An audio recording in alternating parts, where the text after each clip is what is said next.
Ranch Express Courier Private Limited. Domestic International Cargo. உங்கள் இல்லம் தேடி வந்து courier booking delivery செய்து தரப்படும். என் நெஞ்சில் குடியிருக்கும்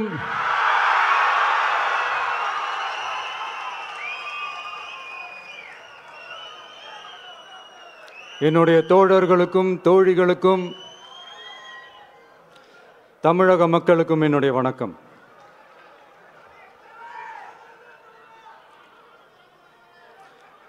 நம்ம குடும்ப உறவுகளை இழந்ததனால சொல்ல முடியாத வேதனையிலும் வலியிலும் இவ்வளோ நாளாக இருந்தோம். அப்படிப்பட்ட அந்த சூழல்ல நம்ம சொந்தங்களின் மனம் பற்றி இருக்க வேண்டியது நம்மளுடைய கடமை. அதனால தான் அவங்களோட சேர்ந்து அமைதி காத்து வந்தோம். ஆனால் இப்படி அமைதி காத்து வந்த நேரத்தில் நம்மளை பற்றி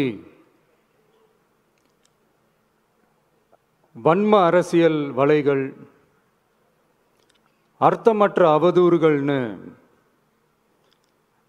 இந்த மாதிரி நிறையா விஷயங்கள் நம்மளை பற்றி பின்னப்பட்டன, பரப்பப்பட்டன. இது எல்லாமே சட்டம் மற்றும் சத்தியத்தின் துணை கொண்டு துடைத்து எறிய தான் போகிறோம்.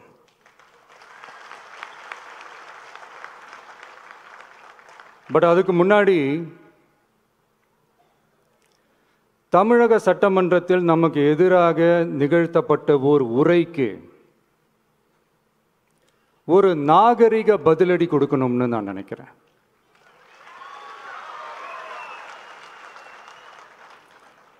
அரசியல் செய்ய விருப்பமில்லை, அரசியல் செய்ய விருப்பமில்லைன்னு அடிக்கடி சொல்ற முதல்வர் நம்மளை குறிப்பிட்டு பல்வேறு அவதூறுகளை பதிவு செய்வதன் வாயிலாக பெருந்தன்மையை பேரளவில் மட்டுமே பேசும் முதல்வர் 15/10/2025 அன்னைக்கு தமிழக சட்டமன்றத்தில் நமக்கு எதிராக பேசிய பேச்சில் எவ்வளவு வன்மத்தை கக்கியுள்ளார் என்பதையும்,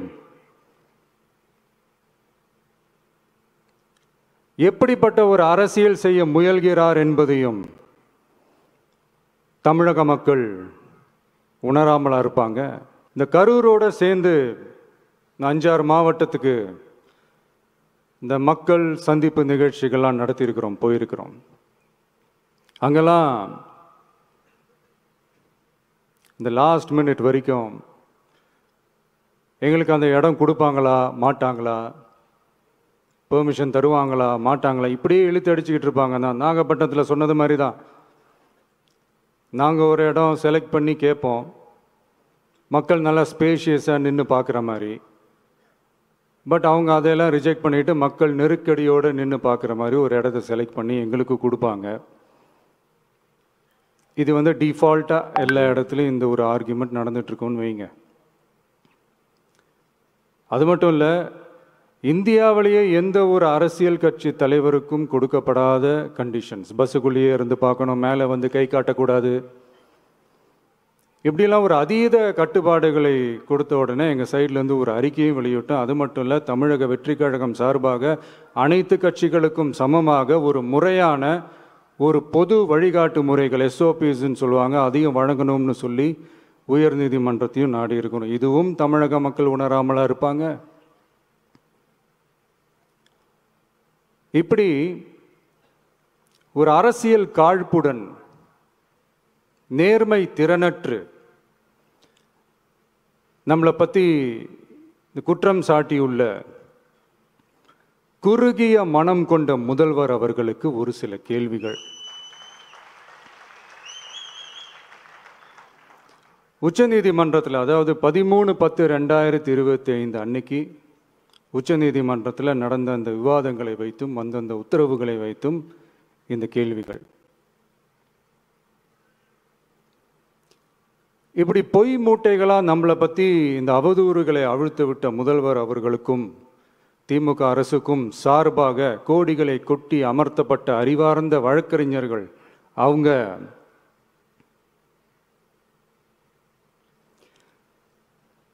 இந்த கபட நாடக திமுக அரசோட தில்லுமுல்லுகளை தாங்கி பிடிக்க இயலாமல் உச்சநீதிமன்றத்தில் திக்கு திணறி நின்றது. முதல்வர் அவர்களுக்கு மறந்துவிட்டதா? இந்த கரூர் சம்பவத்துக்கு அப்புறமே அவசரமாக ஒரு தனிநபர் ஆணையம், அந்த தனிநபர் ஆணையத்தை அவமதிக்கிற மாதிரி அரசு உயர் அதிகாரிகள், காவல்துறை உயர் அதிகாரிகள் எல்லாருமே நம்மளை பற்றி ஃபுல்லாக இந்த அவதூறுகள் பரப்பி ஒரு செய்தியாளர்கள் சந்திப்பு அவசரமாக. இதெல்லாம் ஏன் நடக்குது, எதுக்காக நடக்குது அப்படின்னு ஒட்டுமொத்த தமிழக மக்களும் கேள்வி கேட்க ஆரம்பிச்சாங்க. இதுவும் தமிழக முதல்வர் மறந்துட்டாரா?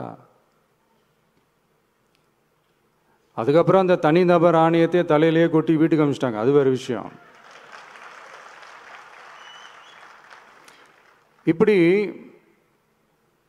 இப்படிலாம் கேள்வி கேட்ட உடனே ஏதாவது பதில் சொல்லி ஆகணும்ல. அதனால சட்டமன்றத்தில் பேசும்போது உண்மை நிலையை தெளிவுபடுத்தத்தான்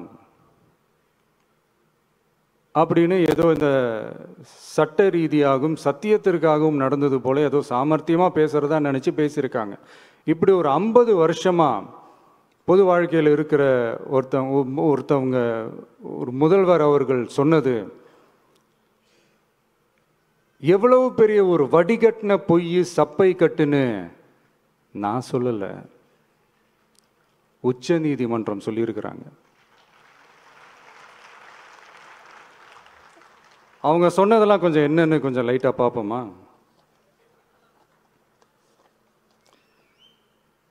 The comments which have been made before the media by the top officers of the police department may create doubt in the minds of the citizenry on impartiality and fair investigation.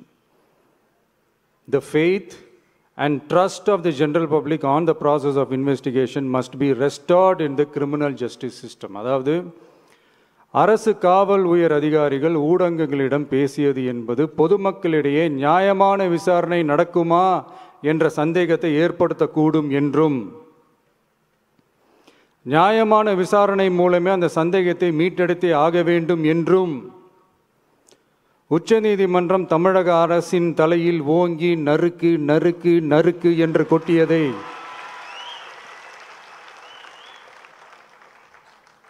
முதல்வர் அவர்கள் மறந்துட்டாரா? மாண்பமை சென்னை உயர்நீதிமன்றத்தின் மாண்புமிகு நீதியரசர் SIT அமைத்து உத்தரவிட்டார் அல்லவா? அந்த உத்தரவை ஏதோ சட்டத்தின் மீதும் நீதி பரிபாலனத்தின் மீதும் மரியாதை கொண்டவர்கள் போல ஒரு நாடகத்தனமான கொண்டாட்டத்தை திமுகவும் திமுகவிற்கு ஒத்து ஊதுவோரும் நடத்தி கூத்தாடி குதூளித்தனர் அல்லவா? தாவேகாவிற்கு எதிராகவும் நமக்கு எதிராகவும் உயர்நீதிமன்ற மாண்புமிகு நீதியரசர் தீர்ப்பளித்து விட்டதாக விதந்தோதி விழா எடுத்தனர் அல்லவா? அந்த உத்தரவை குறித்து சொல்லும்போது எந்த ஆவணத்தின் அடிப்படையில் அந்த உத்தரவு அமைக்கப்பட்டது? நான் கேட்கல, உச்சநீதிமன்றம் கேட்டிருக்கிறாங்க.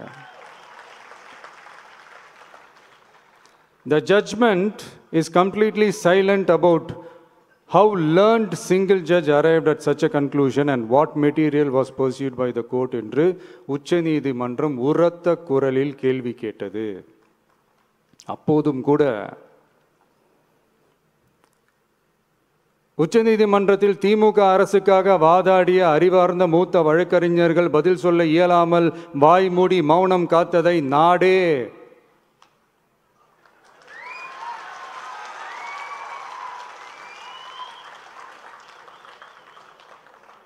பார்த்ததல்லவா? இதையும் முதல்வர் அவர்கள் மறந்துட்டாரா?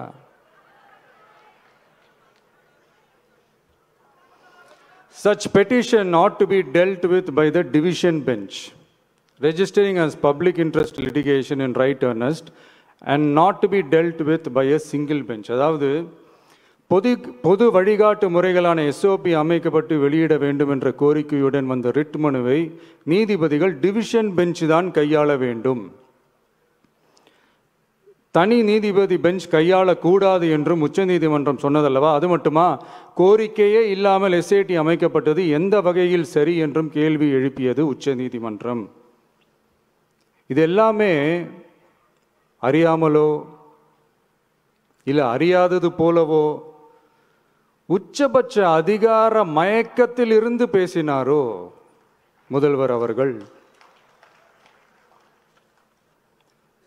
மனிதாபிமானம், அரசியல் அறம், மாண்பு இதெல்லாம் எதுவுமே இல்லாம வெறும் பேச்சில் மட்டுமே பேசிக்கிட்டு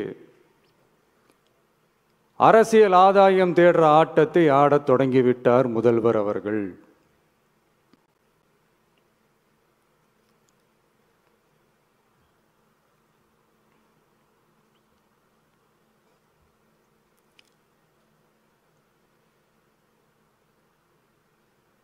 இதெல்லாம் என்ன அவங்களுக்கு புதுசா என்ன?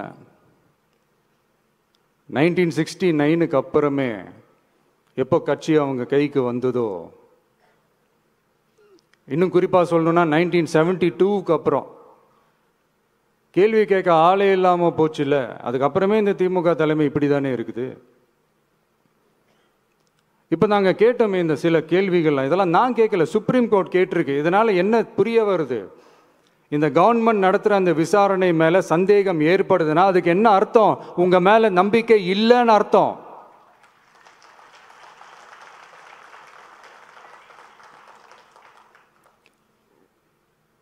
இதெல்லாம் ஏன் எதுக்காகன்னு முதல்வர் அவர்களுக்கு புரியுதா?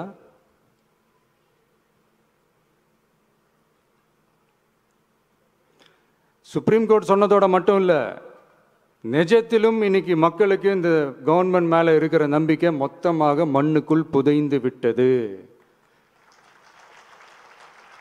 இதுவாவது முதல்வர் அவர்களுக்கு புரியுதா? புரியலனா 2026 தேர்தலில் இந்த திமுக தலைமைக்கு மக்கள் இன்னும் ஆழமா அழுத்தமா புரிய வைப்பாங்க. அப்ப கூட இவங்க என்ன பண்ணுவாங்க தெரியும்ல, 5 வருஷத்துக்கு ஒரு வாட்டி பழக்க தோஷத்தில் ஒரு அறிக்கை ஒன்று வெளியிடுவாங்களே, மக்கள் தீர்ப்புக்கு தலை வணங்குகிறோம் அப்படின்ட்டு அந்த அறிக்கையை வெளியிட்டுட்டு இப்போ அறிவாலயத்தில் போய் ஓடி ஒளிஞ்சுப்பாங்க. இப்பவே ரெடி பண்ணி வச்சுக்கோங்க அந்த அறிக்கையை. எப்படி? மக்கள் தீர்ப்புக்கு தலை வணங்குகிறோம்.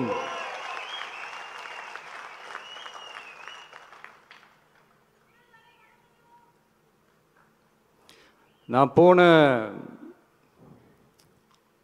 பொதுக்குழுவில் சொன்னதை தான் இங்கே நான் திரும்பவும் சொல்கிறேன்.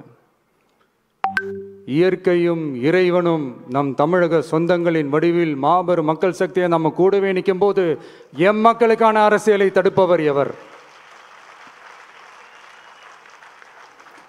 அதனால தோழர்களே, நமக்கு வந்திருக்கிற இந்த இடையூறு வெறும் டெம்பரவரி மட்டும்தான். எல்லாத்தையும் தகர்த்தெறிவோம், மக்களோட கை கோர்த்து நிற்போம், மக்களோட களத்தில் போய் நிற்போம்.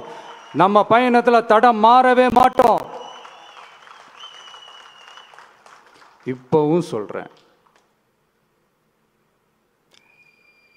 2026ல் 2 பேருக்கு நடுவில் தான் போட்டியே. ஒன்று, இன்னொன்று